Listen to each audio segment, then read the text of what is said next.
Hi guys, we're flipping the script here. No sponsorship, just a single request. It's you who powers our mission. Join us in empowering founders, business leaders and entrepreneurs to build great businesses, increase their income and provide sufficiently for their families to make a difference in this world. A single ask I have of you is to please review and share this podcast. 1 minute of your time could make a difference in a fellow entrepreneur's life, so please review this podcast today. It'll make a world of difference to you, to me and our community. Hey, Contractors Chronicles, that time of the week again. We've just come through Easter weekend and I'm in the most fabulous area in the world. Well, that to me, and I've traveled a lot. This is just like, look at this open space. Got my dogs here. We're gonna take a little bit of a run, or at least a light jog, because I can't run. I've got a bad knee. And I decided I'm going to come out here to Notuk Beach and just walk the dogs a bit. We've had a lot of people over at my house yesterday celebrating Easter and just being together as a family. And I needed the break, and this is where I seek my inspiration, where I connect with my Contractors Chronicles community. And a lot of people say to me, why did you start the business in the first place? This Contractors Chronicles I'm talking about. It's because I wanted to find a medium to connect with other contractors out there. And not only contractors, but business owners, because people say, yeah, but I mean, contracting and business, no, it's the same thing. If you learn the architecture, it's like building a home. If you can learn to do basements properly, you can learn to do the infrastructure correctly, you can build any business. I mean, I'm living proof of that. I've run 9 businesses. If you go to my X account, my Twitter X account, you'll see I post a lot more there because I enjoy that kind of short posting. And I like the community that I'm following there. So check it out. But I started this business because I was coaching for 15 years. I was coaching business owners and entrepreneurs. And I found that, I found myself getting stale. I found myself being too theoretical. I found myself like questioning myself, Why? Because, okay, look, I have had incredible success with entrepreneurs. I coached one of my entrepreneurs to win an international award, and we flew over to Portugal to go and receive it. And that was a great experience. I'm not taking away from that. But at the end of the day, running a business, I think a lot of business coaches out there don't realize it, that they can get too theoretical. And I learn through people's stories. I get inspiration from other people doing marvelous things in their life. And I wanted to be one of those people doing marvelous things in our lives, in my life. Because here's the thing,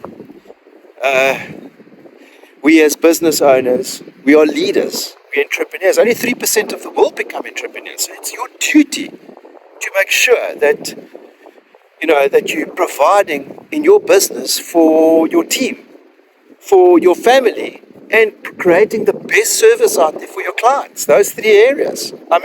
It's our duty. It's our duty. And that's what I've been doing. I've been building the business. I left my coaching. I just watered it down, didn't leave it. I coached every second week. And I started building this specialist waterproofing division, flat roof market. I just loved it. I wanted to roll up my sleeves. I wanted to eat my cooking and not bring up. And if I do bring up, I wanted to share my journey. I wanted to say, guys, listen. This is where I'm going and this is what I'm doing. Because this is the way I grow. I grow more from listening to other entrepreneurs and how they do things than reading a book. I connect the dots from listening to an audio and reading a book, but where I really get my true inspiration is following real people that are struggling and sharing their vulnerable stories along the way. And I hope I'm doing that. I really hope I'm doing that. So, guys, okay, bit of background. So, listen, what happened this week in my business? Got to share with you guys. Bitly disappointed. bitly disappointed. Yeah, just figured out that after doing my numbers, look, we got this CFO coach,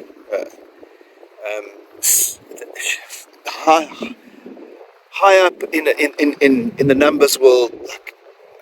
Understanding my business, my numbers has been a priority this year. Understanding how to implement systems has been a priority this year, and building better leaders in my business has been my priority this year. So I'm going to talk about my numbers for a second. We had the CFO come in and coach us, myself and my team, every Tuesday morning, that's where I'll be. You'll see my phone will be off from about 10 to 12. And we're just coaching around the numbers, looking at the spreadsheet, looking at creating spreadsheets and looking at our income statement, balance sheet, our cash flow, and really just interrogating those numbers and just finding out that a lot of things are wrong, the way I've been allocating my expenses. But I don't want to get technical with you. The point is that I realized why we are doing so well on the top line, but so shit at the bottom line. And this is much, and I know there's going to be competitors watching this. I don't care, because my road has been spelled out for me. I'm going to stumble and I'm going to make big mistakes along the way, but I'm going to learn from them, and I look at them as gifts. So that my top line has been great, my bottom line hasn't been that great. I'm talking about consistently great. So when I say my top line, my revenue, my sales, we've tripled our revenue on last year. And if I was a con artist, I'd say to you guys, we tripled our revenue, and I wouldn't mention the bottom line. But our bottom line's not where it should be. Because growing the team, we've had to take a step back and say, okay, in order to take this business to the next level, we need to invest in better people, we need to invest in better systems. You need to step out the business and allow your people to make mistakes. That costs money. And I just realized I was sitting on the fence for far too long. Started this business in 2017. Flat roof waterproofing, eventually growing to roofing and pools being part of our business too. And we're going to be going into other services very shortly, but hold that thought. More about that a bit later. But realizing while I stepped out the business, because remember, my whole theory is we have to build profitable business to work with others. It's our responsibility. I've coached so many entrepreneurs. They say, oh, I can do it best myself. And they take back, and they think they try and get a business to work without them. And then someone messes up.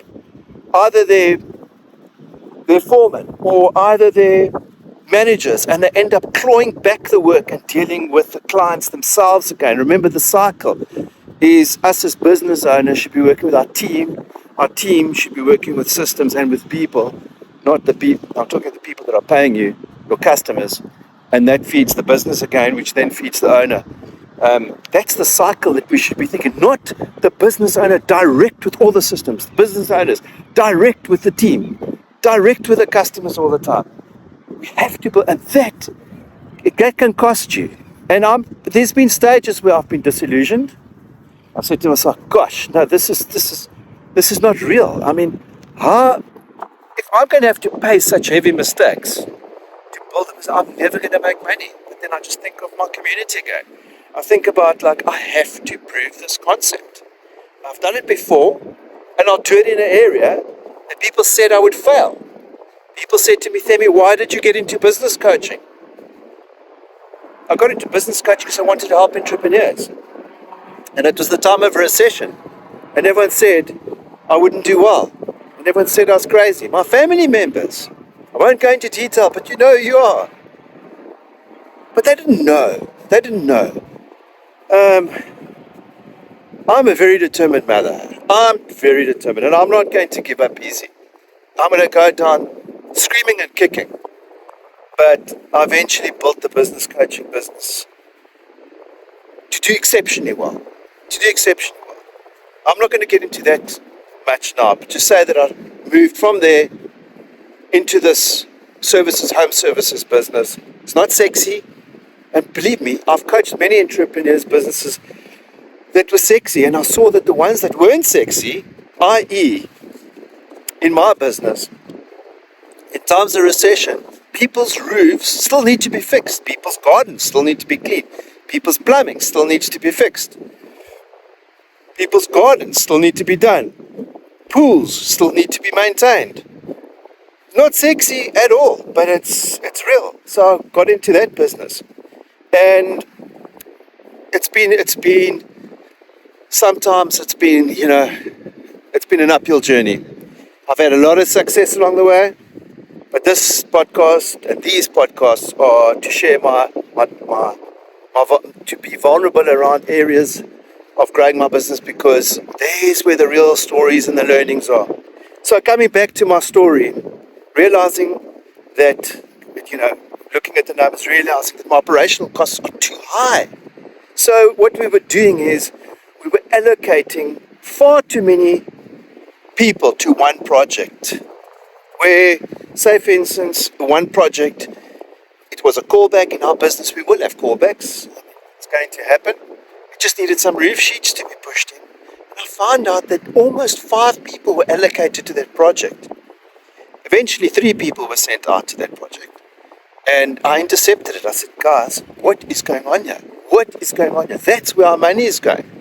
We are overextending the business operationally, and that's going to cost us dearly. Because if you add up all those fees on a daily basis, you've got petrol, you've got wear and tear on your car, you've got the time of your supervisor and driver, you've got the time of the 2 laborers, and you add that up, one day, in our South African terms, can be, say, 3,500 rand a day.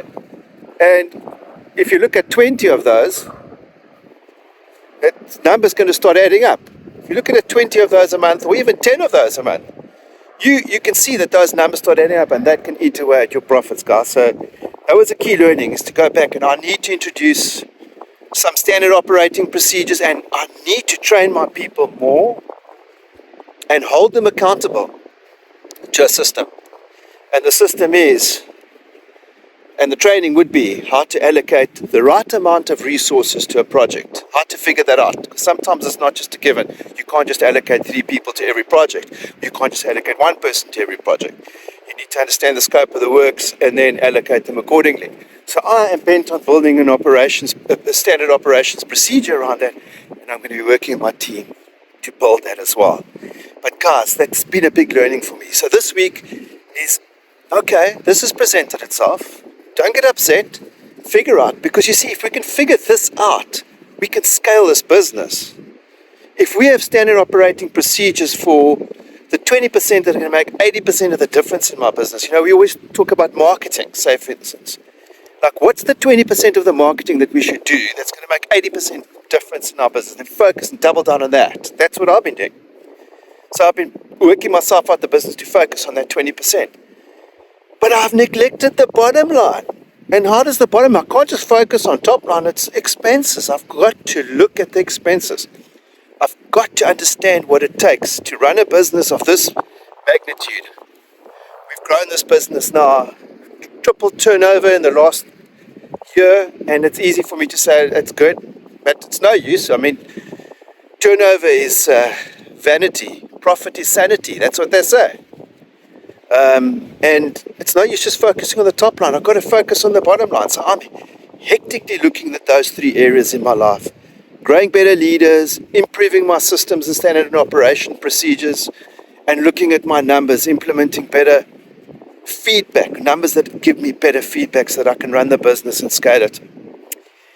Guys, that's all I have for you now. It's been great just connecting with everyone again, and I love the comments. I love hearing from you.